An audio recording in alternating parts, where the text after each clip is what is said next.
There is no convincing somebody in the world of faith. I've done over 600 videos on YouTube and 200 on Blogger, which are seemingly inaccessible.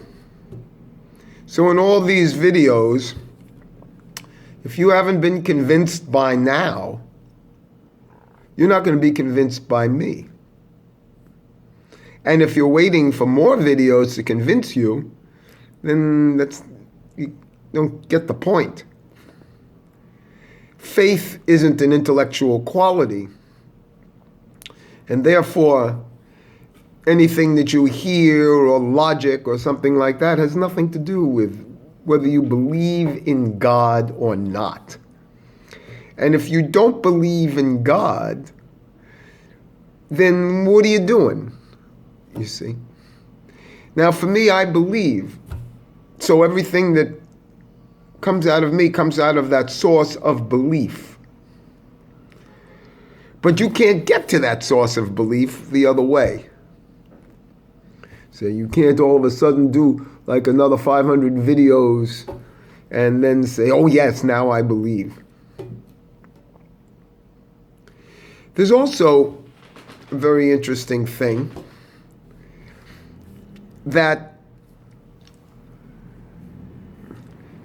you know, the idea of plurality of texts, you know, study the Bahir, study the Sirah, study the Zohar, and then you go to the Talmud, and you get thousands of pages, and then you have to know the prophets and the Megillah, and quite frankly, you don't have to know any of this. You bring yourself to whatever text you study. And if you really want to know, you could study the same page every day and study the same word every day. I never have to leave the word Bereshis, first word of the Torah. Because every day I change. It's not the Bereshis changes. I change. I have a new soul from waking up. What do I have to find? A new text? Read the same old text. Simple first word. See how you see it differently every day, because you're different every day.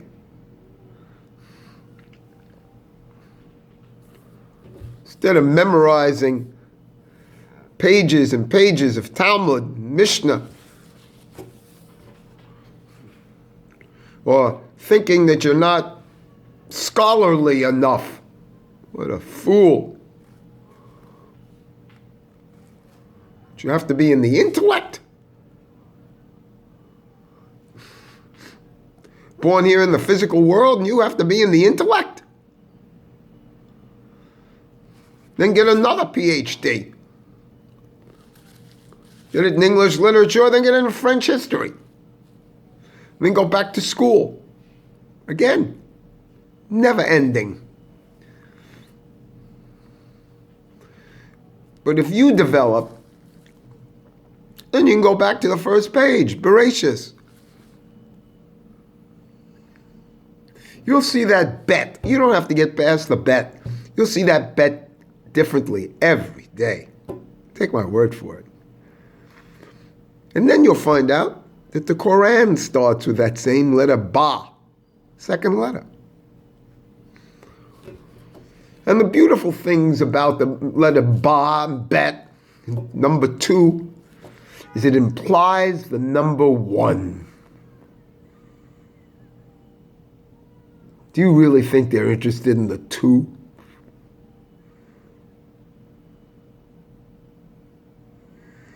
It implies the number 1.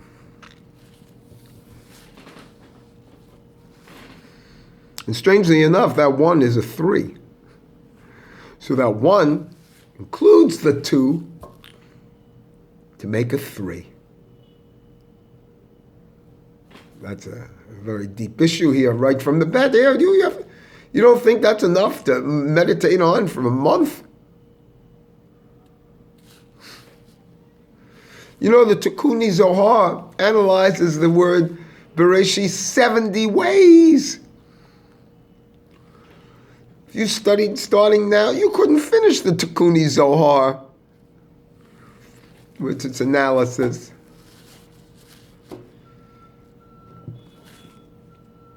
If you don't have faith, I can't help you. And if you have faith, you don't need me. See what I'm saying? So these are just enjoyment videos, you know, titillation, you know?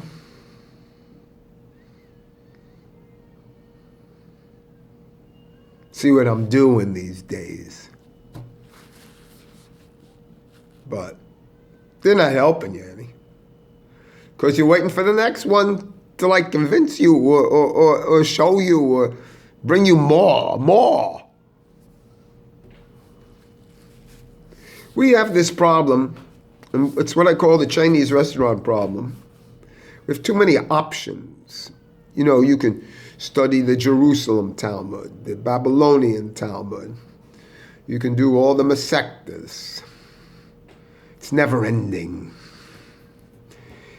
It's like what I call the Chinese menu, where you can get beef in 50 different ways. Beef with snow peas, beef with broccoli, beef with Chinese vegetables, beef with asparagus, and then you go to chicken.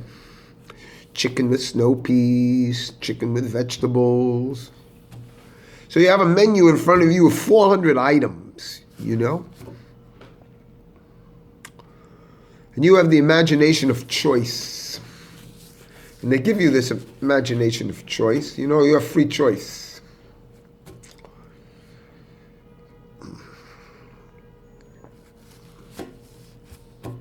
Well,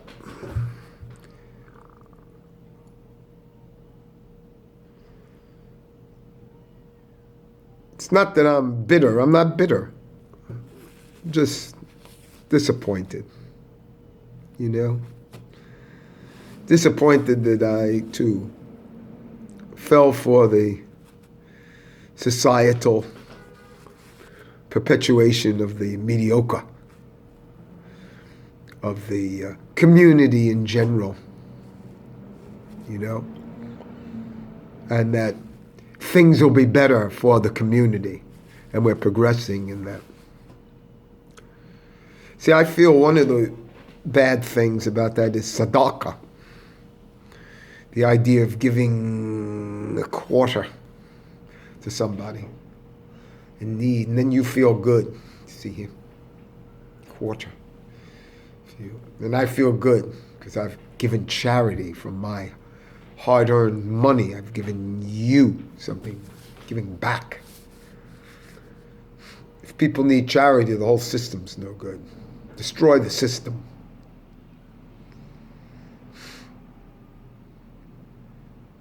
But don't give me a penny, you know, just to make yourself feel good, you know. If there has to be charity, there's something wrong with the system.